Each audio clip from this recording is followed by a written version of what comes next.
The information I'm going to present to you in this podcast, to my knowledge, is just a very broad perspective at best. I think it's a pretty knowledgeable. Well, maybe that's not the right word, but it's a pretty to me it seems like a very plausible thing that makes sense. And the thing that I'm speaking of is the everything. It's the all of everything. Creation itself. It's so much to try to wrap our mind around that. Because it happens like in an invisible form. If we think of the physicalness of creation, we can think of something growing from nothing to something. And we call that growth, whether it be an organism, a person, a building, an area. It could be a number of things. So having the ability to recognize this makes you aware of events happening in time space, so to speak. And while these events are happening all around us, it seems like for every baby that's born, somebody dies, and for everybody that dies, somebody's born, and the cycle of life seems to repeat itself. So when we take a seed and we put it in the ground, we can physically hold the seed. We can even pick what type of plant we'd like to grow. Then we can put it in the ground and we can make the conditions right. Use the right soil, water it, put it in the sun. Give it everything it needs to grow, and then the growth happens. But where does this growth come from? Well, it comes from a collection of efforts and things that we did to assist it to progress. But we didn't actually grow the plant, as opposed to the act of growing itself was something that occurred through action in a certain way.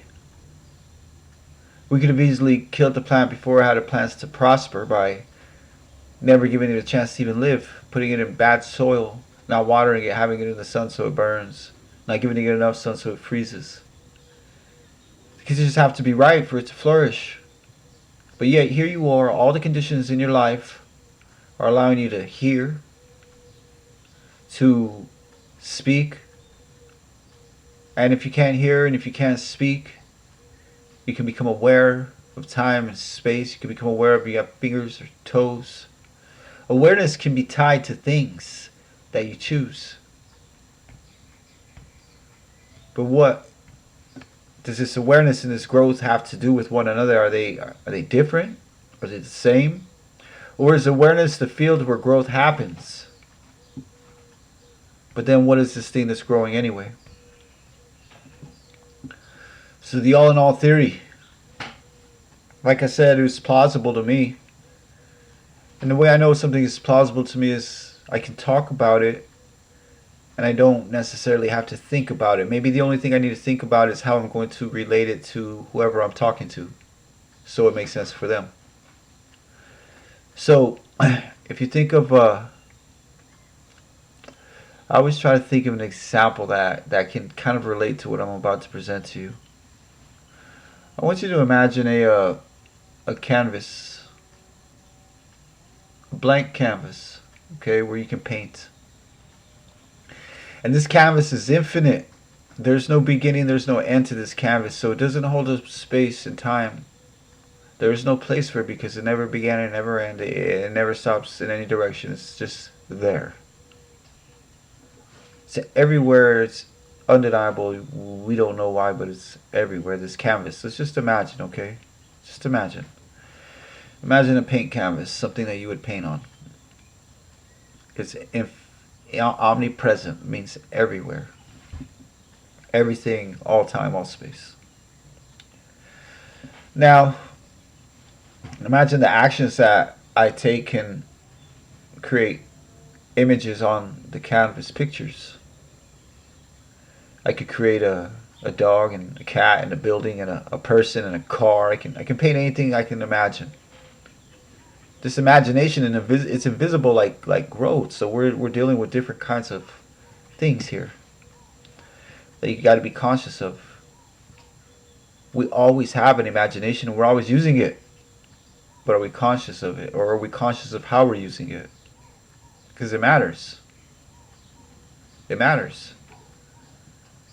What you put your attention on grows. Think of the plant, the conditions.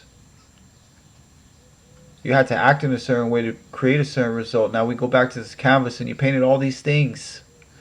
And we're going to assume that each one of these things grows of its own accord. The dog, the building, the plant, the person, the car. All on the canvas begin to form and take life. And as they live and move and breathe, they do it all on the canvas. Now a multitude of things start to take shape. Planets and systems and galaxies and people and aliens and cows and chickens and everything you can imagine. A computer, a podcast, YouTube, everything exists on this canvas. Stay with me. And this canvas is a creative tool. The artist is this invisible imagination that can put anything down it wants on the canvas and it comes to life. But old paint fades and new paint comes. So when the old pictures are no longer relevant, they don't exist on the canvas because the new picture has taken its place. How does it not become relevant? Because we stop putting attention to it. Because only where the attention goes will we create something. And what we create will depend on how we use that imagination. It's a powerful tool that you have right now. You and I will have that tool. In us, with us, around us. The ability to dream something that doesn't exist and dream it into existence. The ability to work on your moral character and become a better version of yourself to the best of your ability.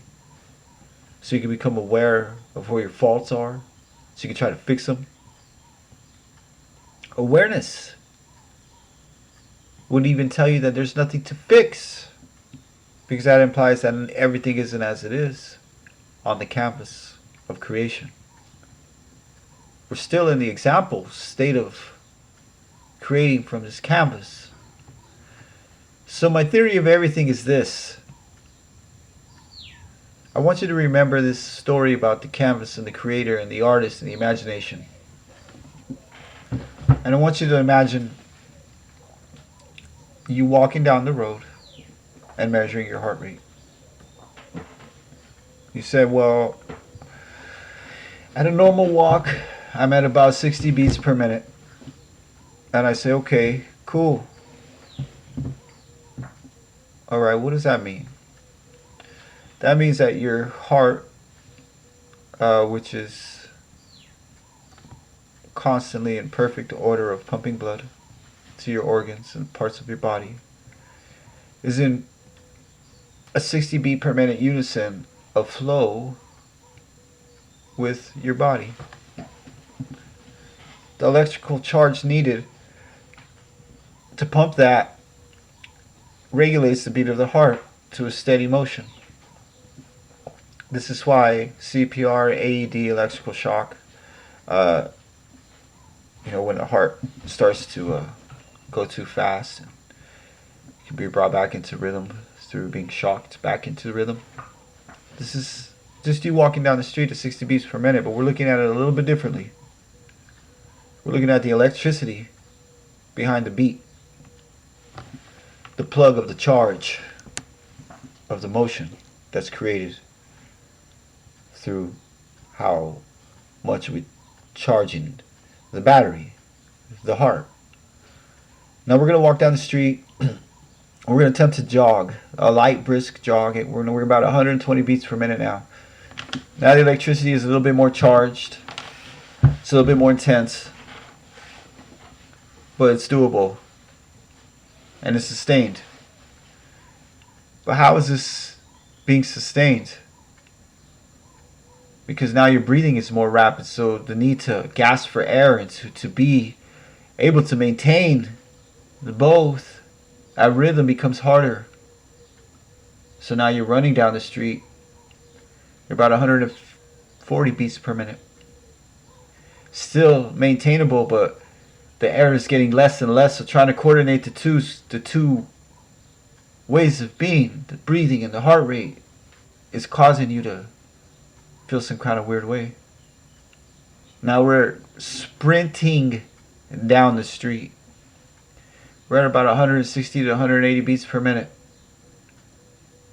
Our heart is working really hard. That electrical, we're almost at that quivering stage. If we don't be careful, we better hope that we're really healthy. What I mean is that electrical charge to your heart to move that blood is fierce in that moment. Your breathing is trying to catch up. And the funny thing is, the more you do this, the stronger that gets, stronger that connection gets, the more clarity of mind you begin to have. I start out every morning with 4 to 5 rounds on the focus mitts, boxing. Every day, 4 to 5 rounds a day. I'm blessed to have that opportunity to do that. And so I get to test these theories that I speak about through repetitive action. And I can see that anything we do enough, we get good at it, and our brain forms connections of that thing. It's like that painting comes to life. In reality, it's an electrical charge that vibrates at different speeds. And those different vibrations create different feelings or different beings or different things. This is the seed of creation right here. So as you can picture creation, the creation is the canvas, and everything you see has already been created on the canvas. But its attention gives it its creation. Do you think your living room exists right now if you're not sitting in it? You're going to say, what is this guy lost his mind? Of course my living room exists. How do you know?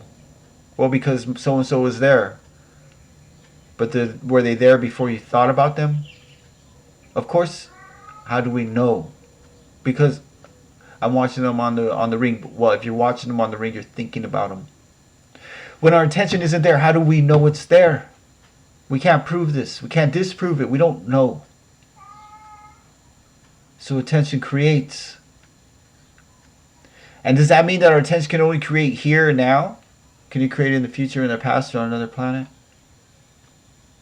Is that even in a different dimension? Is that even real? Can we even do that? Well, I guess I would be becoming conscious of now first, right? Becoming conscious of the fact that you're creator on this canvas, and this canvas's attention is creating things that you put your attention on through this invisible thing called the imagination. So why would you imagine yourself poor? Why would you imagine yourself to be in bad health or to be in bad circumstances when you could imagine yourself to be strong and powerful, helpful and wise and good to people? Why would you do otherwise? Because the temptation of the fear of losing those things that you care about. It causes us to do exactly that thing. To push things away. To try to clear the field around us and not realize it is us. All that painting on that infinite canvas is all the same painting on the same canvas. But it's so separate to us. So you're me and I'm you, and that's that. But is it so? Because does my living room exist right now? I don't know. I have to say yes, I think it does. When I think about it. But I don't know. If my imagination says that one day I'll have a new couch or a new TV, can that be a thing that would happen in my mind before it's in there? Probably. I got to take the action to get it and put it there. Do I believe I could have this kind of a couch and my cats wouldn't scratch it? Would that happen? Probably not. There's certain things that are a matter of action and belief. Certain caps we have in life, and certain caps that we don't. We don't control who our parents were. We don't control where we were born, or the day, or the time, or the year. We don't control the day we die. We don't control anything about anyone else's life but our own. And half the time we feel like we don't even control that. But what if we could become aware of what's really happening around us was more than outside experience as much as an inside imaginative creation through focused attention driven through invisible means of power that you hold. This is your power to create, your power to be who you are right now. There is nothing to achieve or to be or to become. If you can realize the power of your being is connected to everything that already is there. Go plant a tree or a flower and watch it grow. Go take an ice cube and put it in the sun and watch it melt. Watch as things change form, energetically, substantially. The vibratory nature of a thing is like a quick spinning fan. All 5 blades appear to be one. The faster the vibratory motion, the more solid the object appears.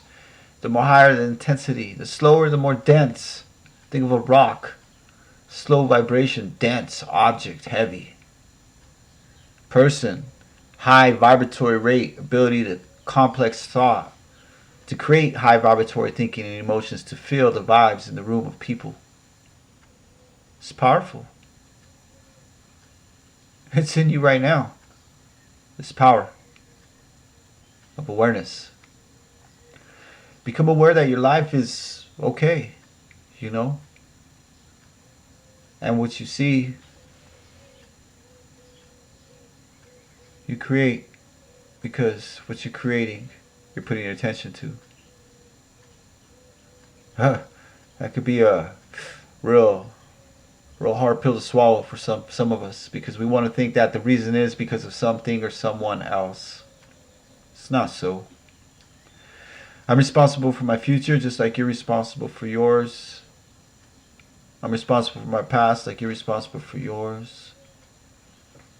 I'm responsible for everything I do just like you're responsible for you. And this is a mentality that we have come to adapt as separate. But what if I did it because it was right and it could benefit others? And not because it was like, oh, look at me, because I'm me and you're you. How about we share information, knowledge, perceptions, ideas? How about I don't know everything, and I love being a student of knowledge, of the game, of wisdom, of thought. You know, my united minds in question of the nature of their reality can create a pretty awesome reality.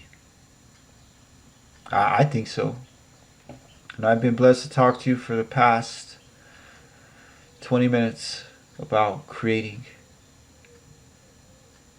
my theory of everything.